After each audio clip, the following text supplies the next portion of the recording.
เชิญชวนทุกท่านเข้าวัดเข้าวารับศีลรับพรหลวงตาเสริมคุณค่าให้กับจิตใจ กระทำความดีเรื่องนี้ไม่ต้องอายใคร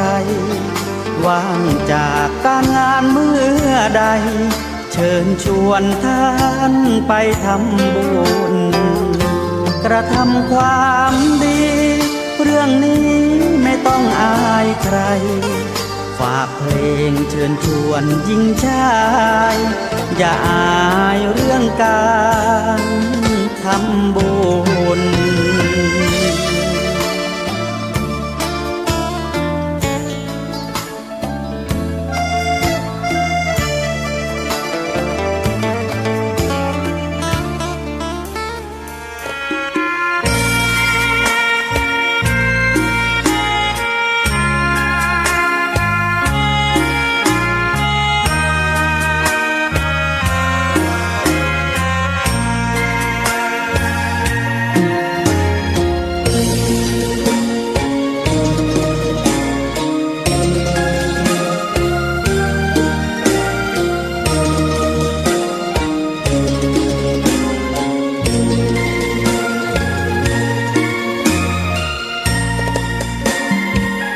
ดอกบัวดอกหนึ่ง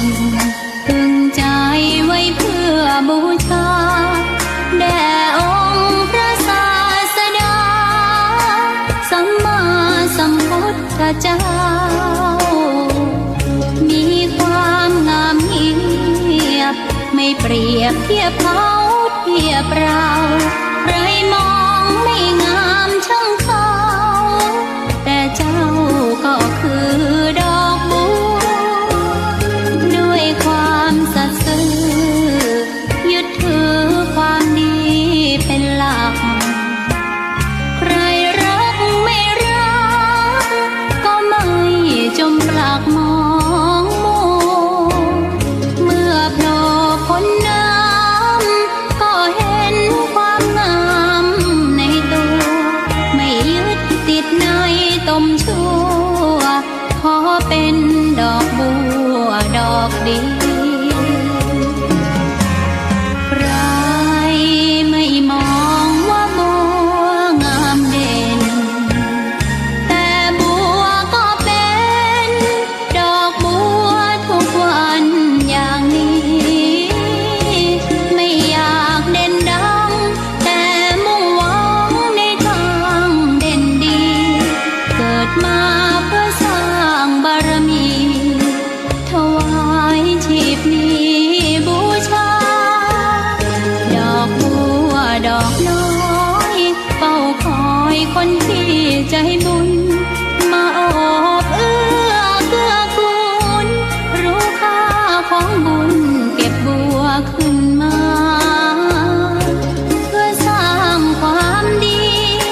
และสร้างบารมีดังว่าใช้ดอกบัวนี้บูชาพระสัมมาสัมพุทธองค์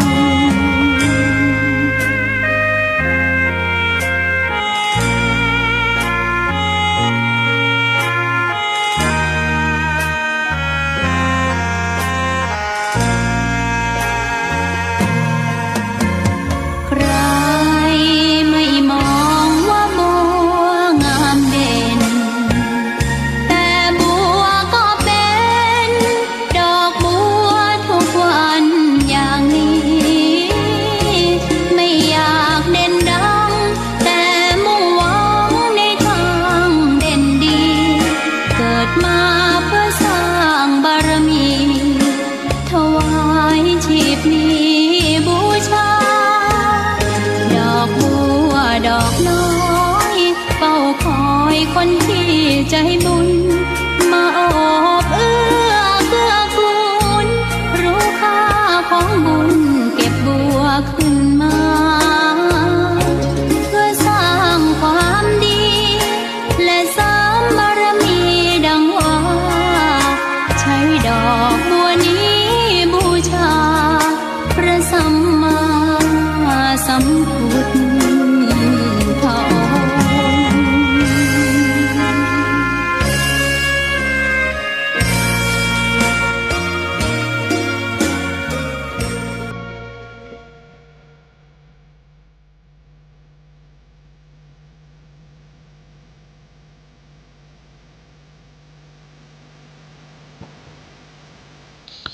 ขอนอบน้อมต่อพระรัตนตรัยแก้วเจ้าสามประการน้อมเอาคุณพระพุทธเจ้าคุณพระธรรมเจ้าคุณพระสังฆเจ้า คุณพระอรหันตเจ้าอริยสงฆ์เจ้าจุตนจุองค์ได้เมตตาแผ่ปารมีมาปกเก่าเกษาปกห่มหักษาครูบาอาจารย์พระมหาเถระพระเถรานุเถระเปื่อนสหธรรมิกสหพรหมจารีทุกรูปทุกองค์ปกห่มหักษาศรัทธาสาธุชนคนดีเท่าแก่อีป่ออีแม่ตั้งหลายทุกท่านทุกคนที่ติดตามรับฟังรายการเสียงธรรมยามดึกธรรมะก่อนนอนตั้งสถานีวิทยุในเครือข่ายของคลื่นสีขาวเพื่อชาวประชาซึ่งออกอากาศจากวัดปากตังเจริญอำเภอดอยหล่อจังหวัดเชียงใหม่โดยเมตตาปารมีของครูบาอาจารย์ท่านพระครูอภิวัตธนวิกรมผู้อำนวยการคลื่นสีขาวซึ่งท่านอาจารย์ได้มอบเวลาทุกวันอังคาร2 ทุ่มถึง4 ทุ่มเพื่ออาตมาภาพบริหารจัดการบริหารจัดการโดยนำครูบาอาจารย์ตนบุญผู้มีความรู้ในศาสตร์ในสาขาในแขนงต่างๆได้มาสนทนามามาจานำสาระธรรมนำธรรมะดีๆมาฝากมาแบ่งปันต้นเดือนวันอังคารที่1ต้นเดือนก็จะเป็นท่านอาจารย์พระครูสุจินนันทกิจเจ้าคณะอำเภอสันติสุขวัดโป่งคำท่านอาจารย์เดือนนี้ก็ไปประชุมเฮียบ่ได้ออกสักกรรม อาตมาต้องออกคนเดียวแล้วก็ต่อมาวันอังคารที่2ปกติจะเป็นของท่านอาจารย์พระครูชลทานพิทักษ์วัดแม่ห้องไคร้เดือนนี้ก็ตีเข้ากรรมเข้าไปเป็นหัวหน้าปริวาส เข้าลูกขมูลละกรรมสักที่บ่ฮู้ว่าที่ไหนแต่ว่าช่วงนั้นท่านบ่ว่างก็เลยบ่ได้เข้าก็จัดคนเดียวต่อมาเนาะวันอังคารที่3ที่ผ่านมาท่านพระครูสังวรศรีลาภิลักษ์หลวงพ่อใหญ่ก็ได้จัดรายการศรัทธาก็ได้ติดตามผ่านไปวันนี้อังคารนี้เป็นรอบของท่านอาจารย์เสน่ห์กาหลงท่านอาจารย์ก็ได้เข้ารายการปบปะกับศรัทธาอีป่ออีแม่ผ่านไปเนาะแล้วก็อังคารมันจะมีแหมอังคารก็มีศรัทธามีแหมอังคารหนึ่งอังคารที่30ท่านอาจารย์เจ้าคณะตำบลสันติสุขท่านอาจารย์ลืมชื่อไปแล้วท่านพระครู เวลานึกอย่างเงี้ยจะนึกว่าออกเวลาออกรายการว่านั่งนึกชื่อเพิ่นก็จะนึกออกเดี๋ยวจะประสานงานเพิ่นว่าตนนี้เต็ดเน็ตสถานเต็ดกำเมืองเดี๋ยวจะขอเต็ดส่งท้ายปีเก่าเอากำเมืองทำเมืองเนาะคือเป็นเต็ดใส่กราบใส่ไอ้หยังม่วนๆให้ศรัทธาได้ฟังเนอะวันที่30อีกอังคารหนึ่งเดือนนี้มี5อังคารศรัทธาพบปะกันวันนี้ขอบคุณทุกสถานีที่รับสัญญาณออกอากาศส่งไปถึงบ้านซึ่งจองศรัทธาอีป่ออีแม่ทุกภูมิภาคพื้นที่ 4-5 จังหวัดภาคเหนือจังหวัดเชียงใหม่ลำพูนลำปางพะเยาเมืองแป่เมืองน่านเจียงไฮ้ กินไปหลายๆอำเภอพี่น้องต่างขอบคุณอนุโมทนาบุญครอบครัวคุณแม่อัมพรแซ่บูคุณหมอลูกสาวอีแม่อาตมาบอกส่งเลขบัญชีมาให้จิมจะโอนสตังค์ไปซื้อยาหม่องเปิ้นซื้อยาหม่องฝากมาให้อาตมาสองหลอดกับยาลมใจแล้วถูกใจเอาไปแบ่งปันแม่ย่า โอ้ไม่อยากใจได้วันเดียวโทรเข้ามาสั่งซื้อมาให้อีแม่จิ้ม ก็เลยได้โทรไปขอเลขบัญชีจะโอนสตังค์ไปให้เปิ้นซื้อส่งมา กลายเป็นว่าเปิ้นส่งมาโดยบ่เอาโดยบ่ส่งเลขบัญชีอย่างมาฮื้อสักอย่างสถาซื้อมาถวาย 3-4 โหลด้วยกันก็ต้องขออนุโมทนาบุญขอบคุณกับโยมแม่อัมพรแซ่บูและคุณหมอลูกสาวของโยมแม่ตัวเนอะได้บุญได้กุศลจะได้ไปเจ็บไปจนเนอะบ่ต้องเจ็บป่วยแล้ว ถวายยาให้ทุกเจ้านะศรัทธาก็จะได้มีสุขภาพพรรณนามัยสมบูรณ์แข็งแรงโรคภัยแค่เจ็บหื้อได้หอมหื้อได้หายหื้อได้มาลายหายไปเนอะ อนุโมทนาบุญโยมแม่ครูอาลีพันธ์ศรีวิริยะใหม่วันนั้นเปิ่นไปเชียงใหม่แวะมาถวายปัจจัยร่วมบุญนะโครงการต่างๆที่อาตมาทำหลายอย่างด้วยกันนะปันกว่าบาทขออนุโมทนาบุญขอบคุณคนแม่โยมแม่ครูอาลีพันธ์ศรีวิริยะใหม่เป็นอย่างสูงตอนนี้ที่วัดบรรพตสถิตมีหลายโครงการที่อาตมาภาพและท่านอาจารย์พระมหานุพดลกำลังดำเนินการอยู่เนาะส่วนห้องครัวก็ยังทำต่อเนื่องศรัทธามุงหลังคาโครงสร้างมุงหลังคาไปแล้วขั้นตอนต่อไปก็จะเป็นเทคานเทพื้นก่อผนังทำซิ่งทำอย่างต่างๆเนาะอย่างแหมร้ายอย่างอยู่ก็ก้อยทำไปแล้วก็ถมดินปรับดินนะที่บริเวณใกล้ๆกับห้องครัวเพื่อจะเป็นห้องเก็บของพื้นที่จอดรถต่างๆเวลาญาติโยมมาและที่ผ่านมาก็ตั้งเสาจบไปแล้วตั้งเสาเนาะตอนนี้ก็จะตั้ง ตั้งเครื่องขยายอย่างต่างๆทำเรื่องในการให้กสทช.มาตรวจเนาะสถานีวิทยุพระพุทธศาสนาวัดบรรพตสถิตถ้าเป็นไปตามเป้าหมายก็จะได้ออกอากาศวันที่1ถ้าบัดตันก็จะเลื่อนออกไปอีก30 วันอันนี้ก็ เป็นข่าวใหม่เนอะจะได้สถานีใหม่อีกสถานีหนึ่งขอบคุณสถานีวิทยุของเศรษฐีใจบุญในทุนใจดีคุณโยมดารุณีได้มอบถวายเวลาในช่วงนี้คือกับครูบาอาจารย์เนาะท่านอาจารย์พระครูอภิวัฒนวิกรมหลายสถานีโดยกันว่าจะตั้งเมืองน่านเมืองแป้ตั้งเจียงไฮ้ตั้งลำปางแล้วก็เชียงใหม่ลำปูน21สถานีเนาะก็ต้องขออนุโมทนาบุญให้ท่านและครอบครัวอยู่ดีมีสุขเจริญรุ่งเรืองกิปันมาหาปันได้เดินทางขึ้นเหนือล่องใต้ขอให้ได้ปลอดภัยทุกเส้นทางเนอะศรัทธามาพบปะกันวันนี้วันที่23แล้วก็เป็นเดือนสุดท้ายของปี2568นะก็เป็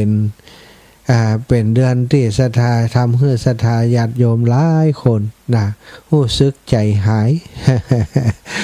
ใจหายอย่างอาจารย์ใจหายว่าปีหนึ่งมันทำไมเร็วเหลือเกินป๊อบแป๊บเดือนธันวาแล้วอาจารย์ใจหายแต่นะแกขึ้นมาแห่มปีแล้วล่ะแกขึ้นมาแห่มปีดีก็ดีนะศรัทธาหลายคนก็บอกว่าดีอาจารย์มันแก่ไปตัวเจ็บป่วยไปตัวนี่ถ้ามันแก่แล้วบ่เจ็บป่วยก็ยังแคว้นกะลูกมันก็ธรรมดาเนาะคนเฮา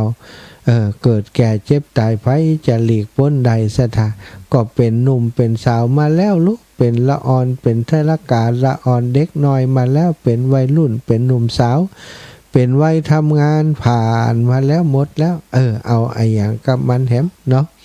ตอนนี้เวลาก็ไหลหลังมาติ๊กๆแล้วนะ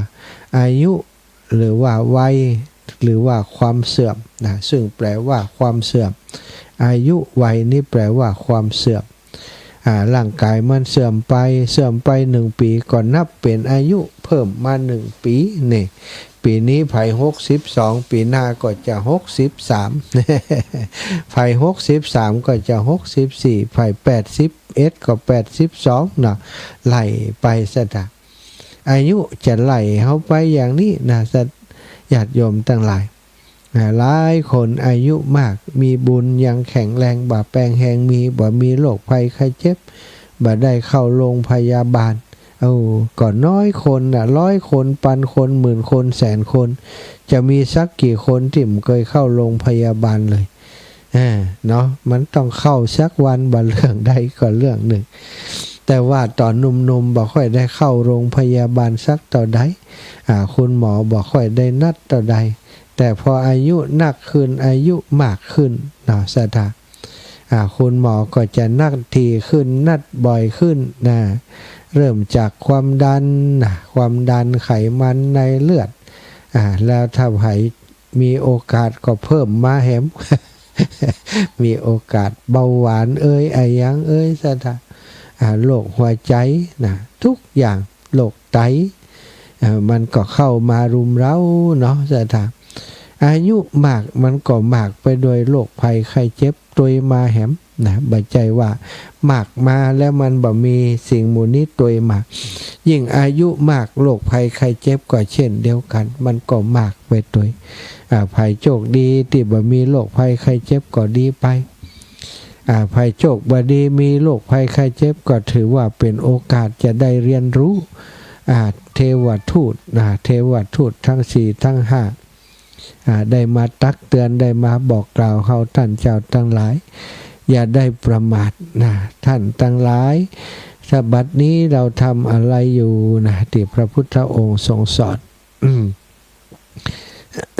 เตือนทรงสอนทรงเตือนตลอดพุทธบริษัททั้งหลายว่าท่านทั้งหลายทำอะไรอยู่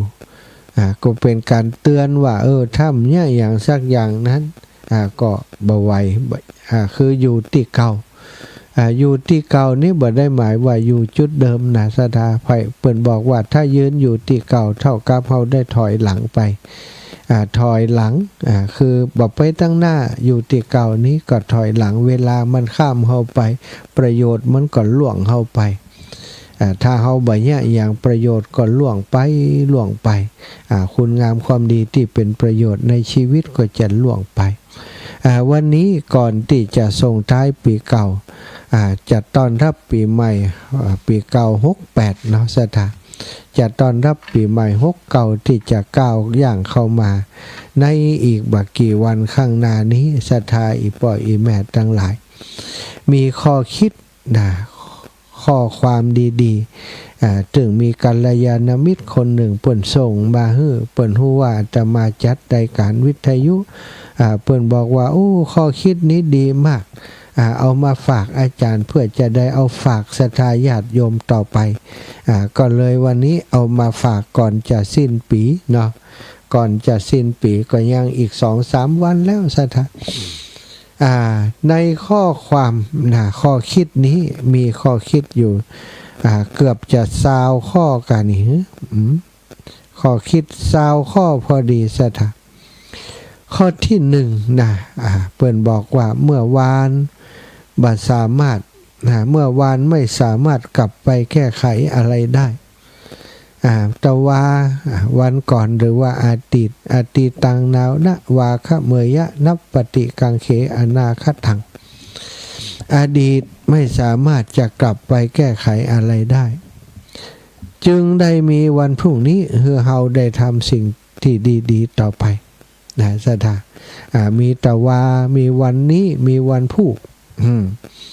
ความจริงแล้วถ้าจะว่าให้ถูกเมื่อวานจึงมีวันนี้เพื่อให้เฮาได้แก้ตัวหรือว่าได้ทำคุณงามความดีที่บ่ได้ทำแต่ว่าจะได้ทำในวันนี้แล้วก็วันพรุ่งนี้ก็จะได้มีโอกาสทำความดีต่อสร้างประโยชน์แก่ตนต่อสร้างประโยชน์แก่ตนของเฮาต่อนี่จึงได้มีเมื่อวานไม่สามารถกลับไปแก้ไขอะไรได้บ่ต้องคิดถึงมันแล้วอย่างที่มันล่วงไปก็คือล่วงไปผ่านไปเอามาเป็นบทเรียน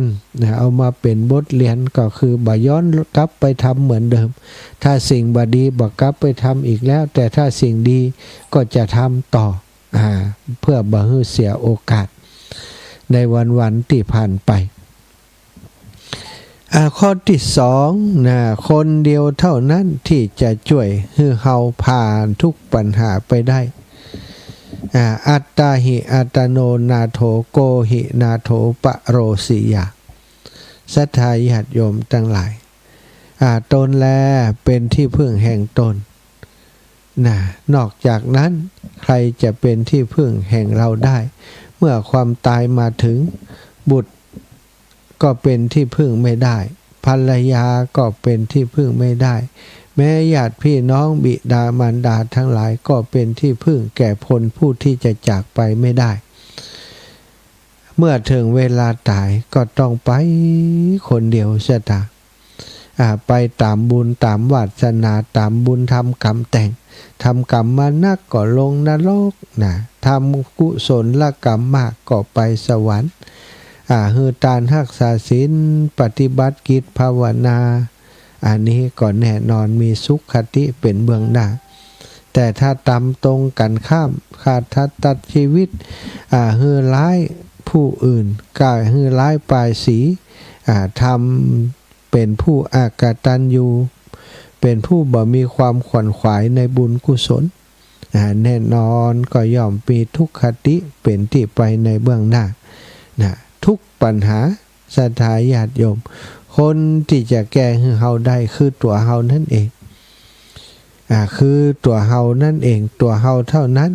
ที่จะผ่านทุกปัญหาได้จะผ่านทุกปัญหาได้โดยตัวเฮาคนอื่นก็อาจจะให้คำแนะนำได้เล็กๆน้อยๆจะไปหวังให้เปิ้นได้แก้ปัญหาชีวิตของเฮาทุกขั้นตอนนั้นเป็นไปบ่ได้เช่นเดียวกันกับการที่เฮาจะอิ่มได้ก็ต่อเมื่อต้องกินเองถ้าเฮาบ่กินเอง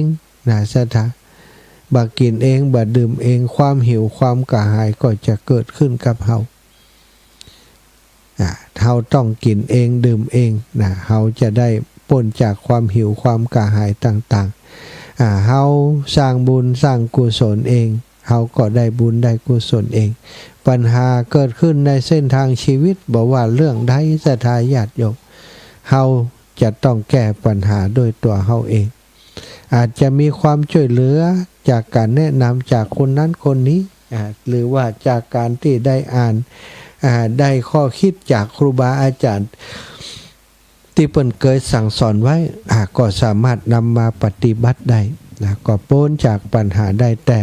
ก็ต้องพ้นได้โดยตัวเองอยู่ดีโดยสติปัญญาด้วยการกระทำของตัวเองข้อที่3เรื่องวุ่นวายบนโลกมีอยู่2อย่างเท่านั้นศรัทธาเรื่องวุ่นวายในโลกนี้บ่ได้มีนักหนาที่เฮาหันอยู่นี่นะมันมีอยู่2อย่างเท่านั้นที่ทำให้เกิดความวุ่นวายขึ้นคือ1ไปหลงรักนี่ศรัทธาแล้วก็2ไปหลงเกลียดทำให้เกิดความวุ่นวายไปหลงรักเขาถ้าเขามีคู่ครองอยู่แล้วก็ไปแย่งชิงเอาเขามาแย่งชิงบ่ได้ก็ขออาศัยเป็นกิ๊กแอบซ่อนกินเอา ไปหลงรักไปหลงเกลียดก็ตรงกันข้ามไปเกลียดเปิ่นไปจังเปิ่นเปิ่นความจริงเปิ่นตักเตือนจัดดีหรือว่ามีอะไรอย่างทะเลาะเบาะแว้งกันจากเหตุการณ์อย่างต่างๆก็ได้แล้วก็เกิดความชิงชังเกิดความเกลียดชังขึ้นพอเกิดความชิงชังเกิดความเฉียดชังขึ้นอันนี้เรียกว่าหลงไปหลงเกลียดหลงเกลียดก็มีความทุกข์หันหน้าก็ทุกข์หันได้ยินเสียงก็ทุกข์หันบ้านก็ทุกข์หันบ้านเขาหันเขาขับรถกายมาได้หันหน้าก็ทุกข์เสียแต่จังเปิ่นไปเกลียดเปิ่นอันนี้คือความวุ่นวายที่เกิดขึ้นทำให้จิตใจของเฮาเร่าร้อนและก็เศร้าหมองบ่ว่าหลงรักบ่ว่าหลงเกลียดอันนี้คือบ่อเกิดแห่งทุกข์ชื่อว่าความหลงและบดีทั้งนั้นสถาไปหลงรักก็คือบัดรักตามเหตุผลเนาะคนเฮาถ้าไปหลงเสียแล้วนี่มันบัดใจแล้วความรักมีอยู่2อย่างรักที่บริสุทธิ์รักด้วยความจริงใจรักที่เกิดจากปุเพสันนิวาสเคยสร้างบุญต่อกันมารักด้วยความเมตตาบ่ได้ปรารถนาว่าจะเอาเขามาสนองกิเลสของตัวเองรักเพื่อจะปกป้องคุ้มครองอันนี้บ่ใจว่ารักแบบหลงแต่อย่างใดก็ตามความรักถึง2อย่างนี้ก็ยังมีความทุกข์อยู่ดี ความรักที่รักโดยความจริงใจนี่ก็ทุกข์เพราะว่าวันหนึ่งที่จะต้องพรากจากกันก็ทุกข์ก็วุ่นวายก็ทุกข์ใจนั่นแหละสถาแต่รักแบบกิเลสตัณหาวันใดที่เขาบัสนองกิเลสตัณหาของตัวเองหรือว่าตัวเองนั้นเบื่อหน่ายก่ายแค้นแล้วก็ไปเชาะใหม่แหมแล้วเกิดความทุกข์เกิดความวุ่นวายขึ้นมาแหมอันเนี้ยเปิ่นถึงบอกว่าความวุ่นวายบนโลกนี้มีสองอย่างเท่านั้นหลงรักกับหลงเกลียดจะเกิดความวุ่นวายขึ้นในจิตในใจในโลกใบนี้ของเราข้อที่สี่ความสบายใจบ่ได้เกิดจากทำทุกสิ่งให้ได้ดังใจแต่เกิดจากใจที่ยอมรับว่าบ่มีอะไรอย่างที่จะได้ดังใจเฮาไปทั้งหมดสัทธาเป็นข้อคิดที่ดีมากความสบายใจบ่ได้เกิดจากการที่เฮาทำทุกสิ่งทุกอย่างได้ดังใจบางคนว่าโอ้สบายใจแล้วได้ดังใจกูยังเนี่ยความจริงบ่ใช่ความสบายใจจะเกิดจากการที่ยอมรับว่าบ่มีอะไรอย่างที่จะได้ดังใจเฮาไปทั้งหมดมันถึงบ่มีอย่างหรอกสถานที่จะได้อย่างใจไปทุกสิ่งทุกอย่างสามีจะดีแค่ไหนภรรยาจะดีแค่ไหนอะไรอย่างต่างๆจะดีแค่ไหนมันต้องมีวันที่จะต้องแตกหักชำรุดทรุดโทรมหรือว่าคัดแย้งคัดขากันอย่างเปิ้นบอกลิ้นกับฟันอยู่ในปากนี่นะ ลิ้นก็อยู่ในปากนี่ฟันก็อยู่ด้วยกันนี่นะวันน่าเชื่อว่าวันดีคืนดีก็คบใส่กันอยู่เนาะจะถามลิ้นกับฟันยังกัดกันได้ยังมีปัญหากันได้ปัญหาความสบายใจบ่ได้เกิดจากที่เฮาได้ทุกสิ่งทุกอย่างดังใจเพราะอะไรอย่างซะท่าเพราะว่าคนเฮาตามธรรมดาแล้วเฮาก็บ่ได้ทุกสิ่งทุกอย่างดังใจหรอกเฮาที่เฮาสบายใจได้ความสบายใจจะเกิดจากการที่เฮามีความคิดว่าบ่มีอะไรอย่างหรอกบนโลกนี้ที่จะได้ดังใจไปทั้งหมดถ้าเฮาคิดได้อย่างอีนี่สัตว์ความทุกข์ก็มาหาเฮาน้อยที่สุดหรือว่ามีความทุกข์ก็สามารถขจัดปัดเป่าได้รวดเร็วกว่าคนที่บ่มีความคิดแบบนี้คนที่คิดว่าจะได้ทุกสิ่งทุกอย่างดังใจนั้นเป็นคนคิดผิดซะท่ะมันบ่มีอย่างจริงๆที่จะได้ดังใจไปทุกอย่างความคิดของเฮาการทำงานของเฮาบางครั้งก็ได้บางครั้งก็บ่ได้โดยเฉพาะเกี่ยวข้องกับคนอื่นยิ่งร้ายยิ่งซ้ำร้ายจะให้คนอื่นสนองตอบความต้องการของเฮาทุกสิ่งทุกอย่างเป็นไปบ่ได้ซะท่ะแต่ถ้าเฮาคิดว่าได้ก็ดีมันได้ก็ดีนะมันมีอย่างใครได้อย่างใจทุกอย่างหรอกอันนี้นี่สบายใจที่สุดเนาะนี่ถ้าคิดได้อย่างปีใหม่ที่จะมาถึงก็มทุกข์ใจซะท่ะปีเก่าที่จะผ่านไปนี่ก็บ่ได้ทุกข์ใจข้อที่5ต่างคนต่างความคิดต่างคนต่างจิตต่างใจอย่าดูถูกความคิดใครอย่าดูถูกความคิดภัยถ้าความคิดนั้นเป็นสิ่งที่เขาคิดเขาคิดดีแล้วเขาก็ต้องไปดูถูกความคิดเขาเพราะต่างคนต่างความคิดต่างคนต่างจิตต่างใจอย่างที่เปิ้นว่านาจิตตังนะ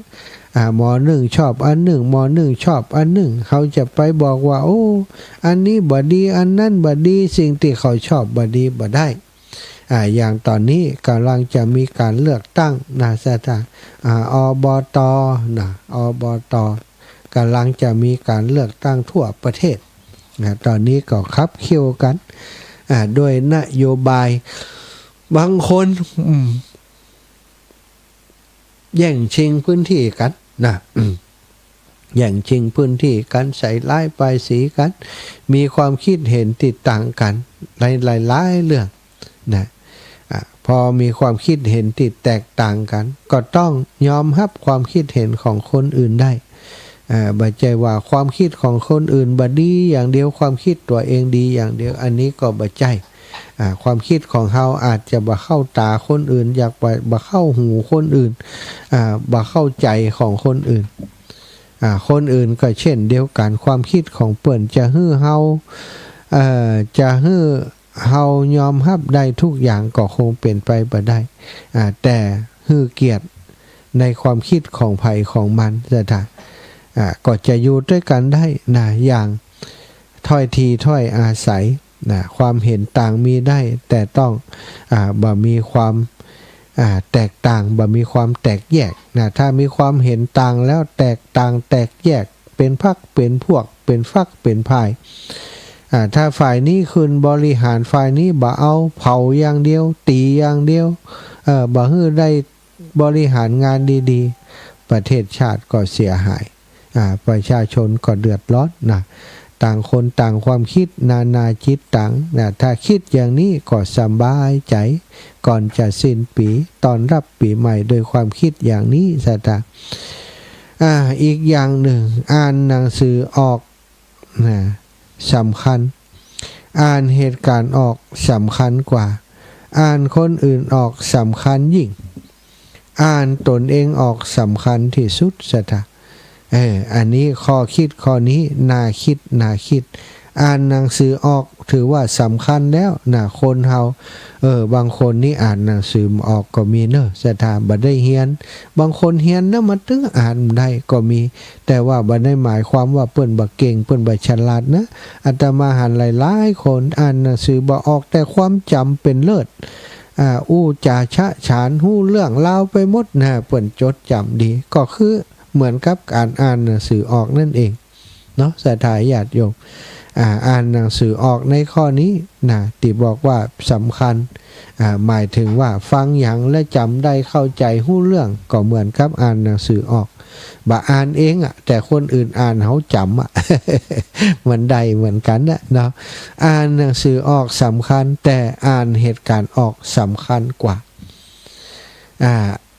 อ่านเหตุการณ์อันนั้นจะเกิดอย่างนี้อันนี้จะเกิดอย่างนั้นเนี่ยเรียกว่าเหตุการณ์โอ้ฝนตกฟ้าห้องอย่างนี้โอ้เหตุการณ์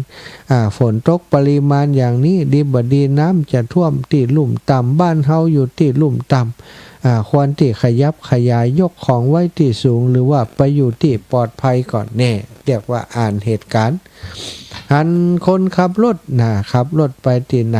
เป็นเรียกว่ามีสัมผัสที่6อ่านเหตุการณ์โอ้รถตัวยกันไปเลี่ยนะแล้วก็รถตัวยกันมาตั้งหน้าส่วนทางมาเลี่ยนี่ถ้ามันมีรถสักกันมันแอบแซงคนอื่นขึ้นมาโดยบ่พอตั้งหน้าว่ามีรถทึดๆเขาจะเนี่ยอย่างใดถ้ามันแซงมาตัดเฮาต้องคิดเป็นเรียกว่าอ่านเหตุการณ์โอ้พอทางหนีที่ไล่ชะลอความเร็วโอ้หมอนั่นแซงขึ้นมาแต่อันนี้ก็จะเอาตัวรอดได้เรียกว่าอ่านเหตุการณ์ที่เกิดขึ้นดูแล้วสามีภรรยากูนี้กันอย่างแสดงว่ากำลังทะเลาะกันบอกควรจะเข้าไปจุนจานไปยุ่งไปหาเปิ้นตอนนี้เตื้อหรือว่าอารมณ์เจ้านายบ่ดีเนี่ยจากเหตุการณ์โน่นนั่นนี่ดูแล้วยังบอกควรเสนองานก็ต้องเอาไว้ก่อนก่อยเสนองานที่อื่นเรียกว่าอ่านเหตุการณ์ที่มันเกิดขึ้นนะอย่างต่างๆเนี่ยสถานการศึกษาอย่างนี้ถือว่าสำคัญอ่านหนังสือได้ถือว่าสำคัญอ่านเหตุการณ์ได้สำคัญกว่าอ่านใจคนอื่นได้สำคัญอ่านใจคนนี้จะทำอย่างนี้คนนั้นจะทำอย่างนั้นคนนี้มันชอบอย่างนี้ถ้ามาเจอเรื่องนี้มันจะต้องทำแบบนี้นี่อ่านใจคนอื่นอ่านถูกเสียด้วยนี่แสดงว่าคนนี้อ่านใจคนเก่งแต่ศรัทธาญาติโยมอ่านใจตัวเองได้นี้สำคัญยิ่งกว่าแต่หลายคนบ่อ่านนะบ่อ่านตนเองอ่านคนอื่นออกนี่เก่งแต่ว่าอ่านตนเองออกนี่เก่งยิ่งกว่าอ่านคนอื่นจิตใจของคนเฮานี่ซับซ้อนที่สุดศรัทธาญาติโยมมันจะหาเหตุผลมาลบล้างมาหักล้าง เวลาบางทีทำสิ่งบดีมันก็หาเหตุผลก็มันจำเป็นอย่างอ้อนอย่างอี้ ตัวเก่าเฮาเนี่ยมันจังจุตัวเก่ามันอ่านใจตัวเองบ่ออกศรัทธาญาติโยมถ้าเฮาอ่านตัวเองออกนี่เฮาจะได้สบายใจเฮาคิดอย่างนี้กระทำอย่างนี้แสดงว่าเฮาต้องการอย่างนี้ซึ่งมันเป็นสิ่งบดีนี่เฮาถ้าอ่านออกอย่างนี้เฮาก็จะได้ห้ามตัวเองถูกเพิ่นบอกว่าตนเตือนตนของตนคือพ้นพิษตนเตือนจิตตนใดใครจะเหมือนถ้าตนเตือนตนว่าใดไผจะเตือนอย่าแช่เชือนต้องเตือนตนคือพ้นภัยถ้าเข้าใจอ่านตัวเองออกมันก็เตือนตัวเองได้เนาะข้อคิดที่7ถ้าคิดได้คือช่วยคิดนี่หลายปัญหาเพิ่นก็บอกอย่างนี้ว่าถ้าคิดได้ให้ช่วยคิดถ้าคิดไม่ได้ให้ช่วยทำถ้าทำไม่ได้ให้ร่วมมือถ้าร่วมมือไม่ได้ก็ขอให้กำลังใจแม้ให้กำลังใจบ่ได้ก็ขอให้อยู่นิ่งๆจะไปกวนเขา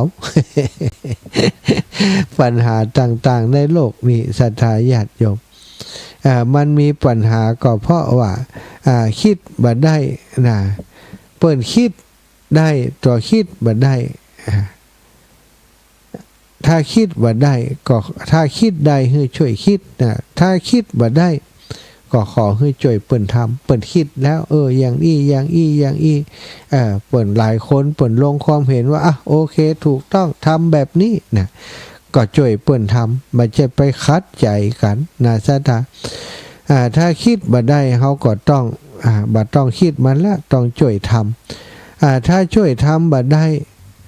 ถ้าช่วยทำบ่ได้ก็ขอให้ความร่วมมือความร่วมมือนี้อาจจะบ่ต้องลงไปคลุกไปช่วยให้ความร่วมมือโดยสิ่งอื่นๆก็ได้ศรัทธาญาติโยมถ้าร่วมมือบ่ได้ก็ให้กำลังใจก็ยังดีให้กำลังใจสู้นี่แน่เนาะให้กำลังใจบ่ได้แม้กระทั่งให้กำลังใจเขาก็บ่ได้อยู่นิ่งๆจะไปกวนเขาจะไปชักใบให้เรือเสียจะไปพายเรือไปเอาตีนล้านน้ำเรือจะไปก็เอาตีนล้านน้ำเกิดหันเกิ้งนี่ทำให้เปิ้นไปบ่สะดวกดิมดีก็ล่มทั้งลำเรืออยู่ด้วยกันในองค์กรในหมู่บ้านในครอบครัวทำบ่ได้ก็จะไปปากคิดบ่ได้ก็ทำช่วยเปิ้นทำถ้าช่วยเปิ้นทำบ่ได้ก็ให้ความร่วมมือถ้าให้ความร่วมมือก็บ่ได้ก็ให้กำลังใจมันได้ก็นิ่งๆบ่ต้องเดือดร้อนบ่ต้องหยังแล้วทุกอย่างจะดีขึ้นนี่ข้อที่8เวลาผ่านมาหลายอย่างแล้วศรัทธาญาติโยมหลายคนก็อายุนักแล้วเนาะปีนี้ก็จะหมดไปแห่งปีแล้วปีใหม่ก็จะเข้ามาบางสิ่งบางอย่างละใดใจก็สะอาดวางใดใจก็จะโล่งปลงใดใจก็จะเย็นอภัยใดใจก็สงบศรัทธาละใดก็ต้องละวางใดก็ต้องวางปลงใดก็ต้องปลงอภัยใดก็ให้อภัยเพราะหมู่นี้มันเป็นประโยชน์แก่ตัวเฮาละใดใจเฮาสะอาดวางใดใจเฮาโล่งโปร่งสบายปลงใดใจเฮาก็เย็นสบายอภัยได้ใจก็สงบเมื่อใดถ้ามีความบ่พอใจถ้ามีความโกรธความเกลียดกันขึ้นศรัทธาถ้าต่างคนต่างเจ้าแง่เจ้างอนเจ้ายศเจ้าอย่างบ่ยอมกันอยู่หั่นสุดท้ายอย่างจะเกิดขึ้นศรัทธาความแตกแยกก็จะเกิดขึ้นต้องฝึกลดละละได้ใจเฮาสะอาดวางได้ใจเฮาโล่งโปร่งได้ใจเฮาเย็นอภัยได้ใจเฮาสงบเฮาก็ต้องฝึกศรัทธาปีนี้จะผ่านไปแล้วสิ่งบางอย่างความหม่นหมองมัวหมองความสบายอกสบายใจละมันให้ได้ใจเฮาจะได้สะอาดวางมันให้ลงโปร่งมันให้ได้แล้วก็จักสุขสบายสงบในที่สุดข้อที่9 ข้อคิดข้อติเกาเงาจันทร์เกิดจากความนิ่งของน้ำฉันใดปัญญาเกิดจากความนิ่งของใจฉันนั้นเหมือนกันอีปออีแม่ตั้งหลายนั่งพอน้ำนะนั่งพอน้ำในสระที่มันใสสะอาดพระจันทร์เต็มดวงลอยขึ้นบูบนท้องฟ้าสะท้อนแสงจันทร์พระจันทร์อยู่ในน้ำในสระในอ่างถ้าน้ำใสเพียงใดพระจันทร์ก็สุกสว่างใสเพียงอันถ้าน้ำสั่นไหวพระจันทร์ก็สั่นไหวในน้ำเงาจันทร์เกิดจากความนิ่งของน้ำฉันใดปัญญาคนก็เกิดจากความนิ่งจากของใจเฮาฉันนั้นเหมือนกันอย่างที่เฮาพอน้ำอย่างที่ว่าเนี่ยถ้าน้ำมันนิ่งนะเงาของพระจันทร์ก็จะชัดเจน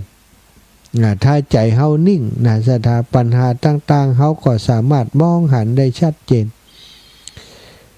แล้วก็เฮาก็จัดการกับความทุกข์ได้นะพระใจเฮานิ่งนะ10นะไม่ใช่ความทุกข์ที่ทำให้เฮาคิดมากแต่เป็นเพราะเราคิดมากทำให้เกิดความทุกข์อีปออีแม่ลองคิดว่ามันแม่นกับแม่นเนาะหลายคนบอกว่าความทุกข์เพราะเฮาคิดมากนะจริงๆบ่ใช่เฮาคิดมากเองต่างหากจึงทำให้เกิดความทุกข์ฉะนั้นถ้าต้องการความสุขก็จะไปเป็นคนเจ้าคิดเจ้าแค้นนะไปคิดมากเรื่องมากมันก็จะทุกข์มากนะคิดน้อยก็ทุกข์น้อยศรัทธาเนาะหมายความว่าคิดเจ้าแค้นนะแต่ว่าคิดการคิดงานคิดในเรื่องของการทำงานนั้นบัจจัยความคิดที่จะทำให้เราทุกข์ในความหมายนี้ข้อ11รู้จักให้รู้จักรับรู้จักปรับรู้จักให้อภัยรู้จักแบ่งรู้จักได้รู้จักแข็งรู้จักคลายชีวิตจะเบาสบายและมีความสุขหูจักหูจักยามที่จะต้องช่วยคนอื่นก็หูจักว่าจะต้องช่วยบางครั้งบางทีเฮาเป็นผู้ที่จะต้องรับก็หูจักรับเวลารับก็ต้องขอบคุณในโอกาสที่จำเป็นจะต้องรับ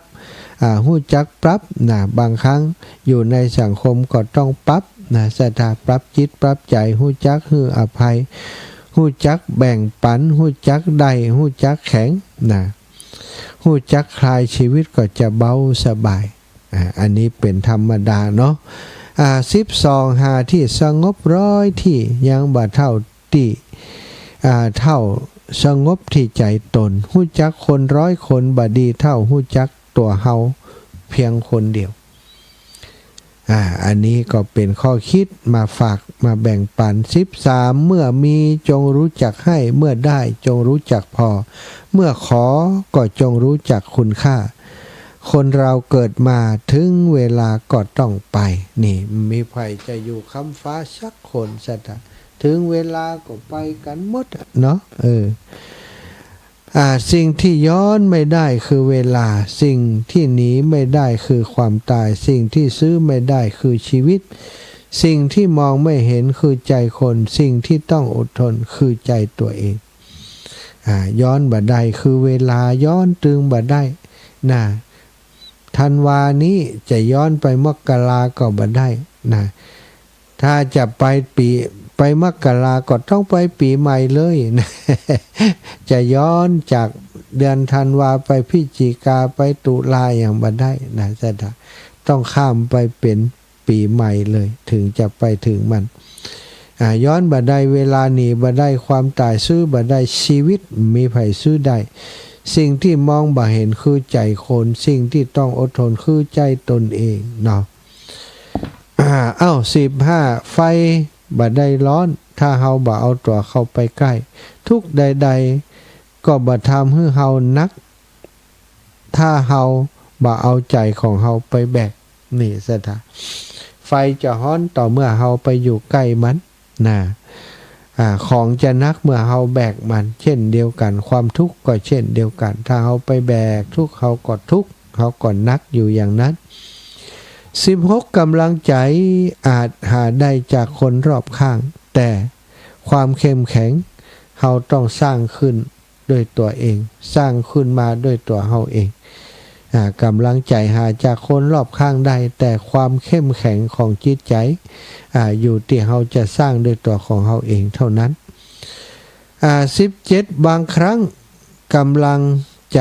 นอกจากจะมีไว้ฮือไผ่ๆก็ต้องเก็บไว้ฮือตัวเองตัวอย่าไปลืมฮือกำลังใจตัวเองศรัทธาบางครั้งบางทีอ่อนแอท้อแท้บ่ค่อยไหวแล้วกำลังใจหมดเเปิ้นบอกต้องฮู้จักฮือกำลังใจตัวเก่าต้องฮือกำลังใจดีแล้วเก่งแล้วปะทำต่อไปขยันต่อไปอดทนต่อไปฮือกำลังใจตนเองอย่างนี้18เมื่อตัดสินใจที่จะเดินไปข้างหน้าก็อย่าได้หวั่นไหวกับปัญหาที่จะต้องพบเจอสถานชีวิตของเฮาการทำงานการทำมาค้าขายทุกอย่างทำงานทุกอย่างย่อมจะมีปัญหารออยู่ภายหน้าต้องเจอแน่นอนทำใจไว้ก่อนบ่ต้องกลัวปัญหามีไว้แก้บ่ใจมีไว้เก็บเนาะสุดท้ายเขาก็จะต้องพบเจอก็ต้องผ่านไปให้ได้คนมีปัญญามักมองเห็นโอกาสในทุกปัญหาคนขาดปัญญามักมองเห็นปัญหาในทุกโอกาสสัทธาบางคนเปิดหันโอกาสยามที่โลกมีปัญหาอย่างปัญหาโรคโควิด-19นั่นปัดท่อคนหันโอกาสผลิตหน้ากากอนามัยขายปะตึกบัดเต้าเนาะรู้กันป้อมมีขายนี่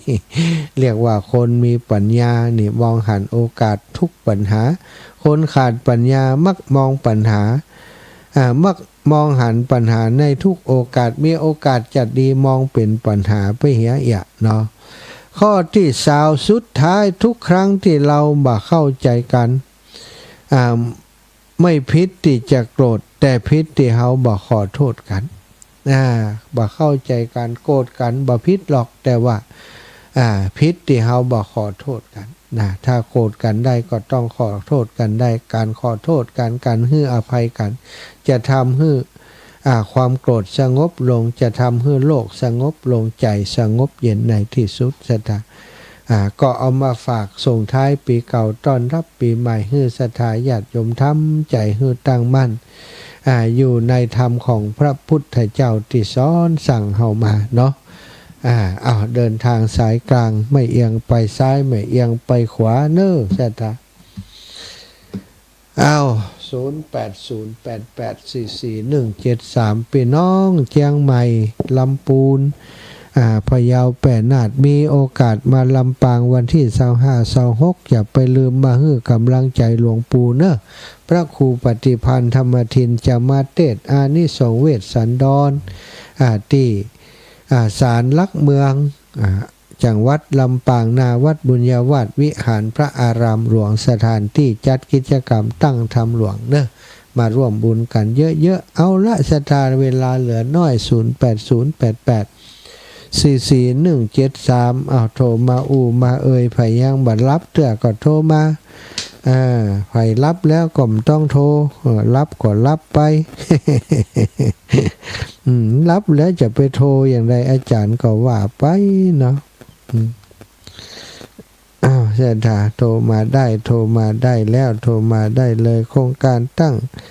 สถานีวิทยุ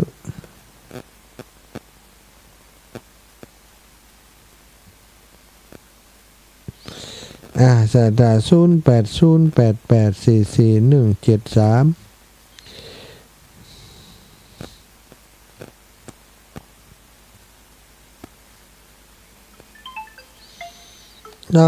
สามเมิงได้รางวัลที่1ไป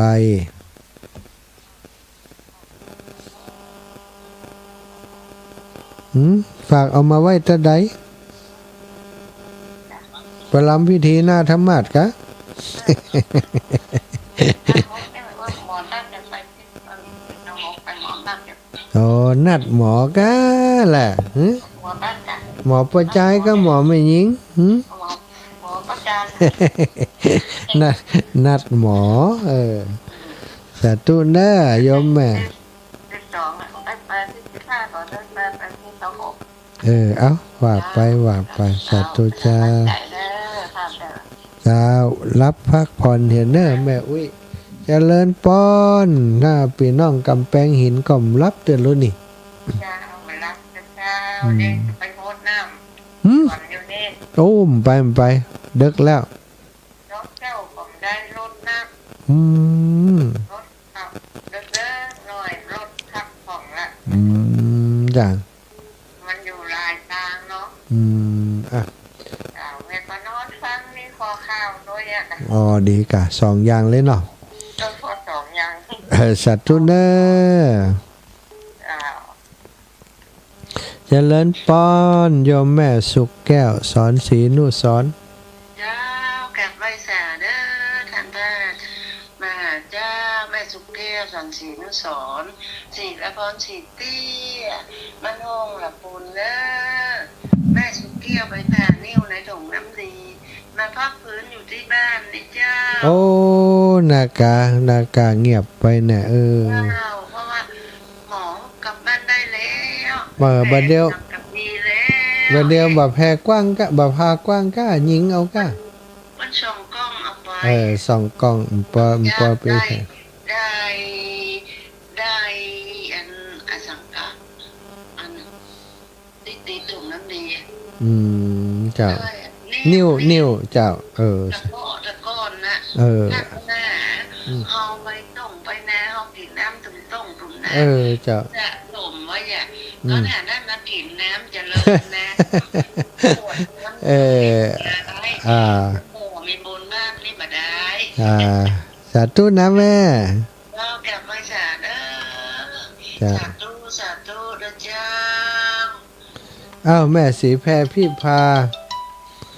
แม่รัดดาอาการเรือนถ้าโทรไลน์นี้คนอื่นโทรศัพท์มามันจะหายเนอะเจริญปอนแม่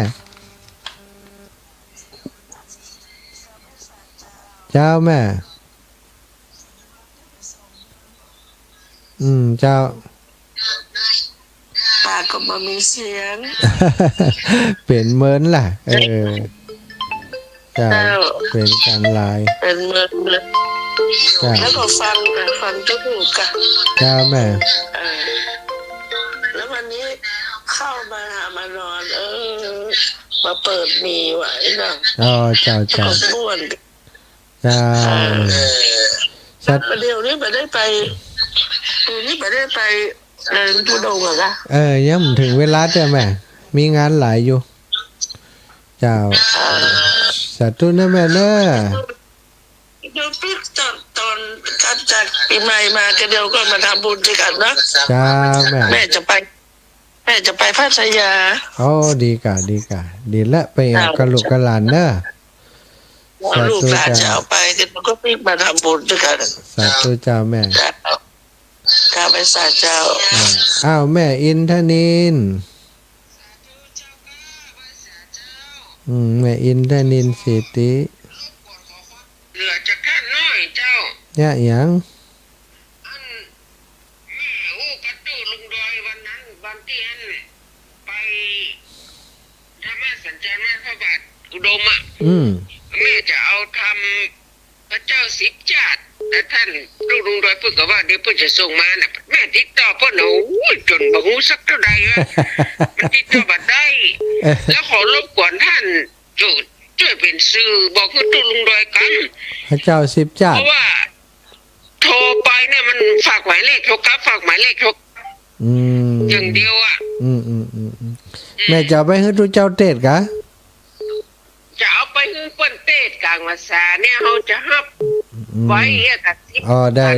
เดี๋ยวพอเฮ้เนอะเดี๋ยวบอกหลวงปู่เฮ้ เดี๋ยวท่านบอกจะบอกกันที่อยู่นี่นะเจ้าท่าน เขาจะไปบ้านห้วยงูในวันที่3นี่ไปเอาปุ้นบ่ จะไปอย่างใดท่าน หลังก็บดีแขนก็บดีแล้วจะไปขอไผ่นั่นนะ แม่ศูนย์น้อยนี่มันได้เราอยู่มันจะไกลกันเดี๋ยว เจ้าแม่สุนน้อยเนี่ย โอเคเดี๋ยวก่อนอู้กันเดี๋ยวอู้กันเดี๋ยวอู้เรื่องอื่นก่อนเด้อคนอื่นเปิ่นโทรมาอยู่เจ้าโอเคบัดใจแม่มันอู้ยาวอ่ะปั่นคนอื่นเดี๋ยวก็จะนี่นี่มันได้เรื่องแต่คนเอาแต่ใจนะสาธุแม่อันเดี๋ยวแม่เขาได้ปฏิทินเนี่ยจะได้กับเจ้าได้กับแม่เหมือนปกติน่ะวันที่เสาร์แล้วปเนียนพระมหากัลยาณมโนพระครูเปิ้นมานะมาบ้านแม่เจ้าก็ได้ไปจะหลายอย่างต้นไม้ต้นอย่างเมื่อวันหมาผ้าโคสวยเด็ดเจ้าได้อยู่นอเจ้าแม่เจ้าอนุโมทนาเด้อสาธุเจ้ากับไว้สาเจ้าสัตเทนดีเจ้าสาธุค่ะเจริญปอนพี่น้องเมืองลี้ครับจัดตู้ป่อเอาเมืองลี้ปอปิดวิทยุก่อนกะปิดวิทยุก่อนปั่นคนอื่นเดี๋ยวก็จะปิดวิทยุอ่อนก่อนน่ะอู้เลยนี่จากปากซอยครับลี้ลำพูนดีแล้วฟังบ่อยก็ฟังถึงวันกะครับฟังถึงวันครับดีแล้วครับสัตว์ตู้เนอร์บุญทักษาป้อครับเจริญปอนแม่เอ้ยบ้านใหม่วังมนไว้สาเจ้านะอาจารย์เจ้าแม่อันหลายวันเราได้โทรเจ้าตรงนี้เจ้ากำลังใจอาจารย์นะเจ้าสาธุแม่วิสาเจ้าบุญรักษาพี่น้องห่างชัดมาแหมสายสุดท้าย59ละเจริญปอนแม่วิสาเจ้า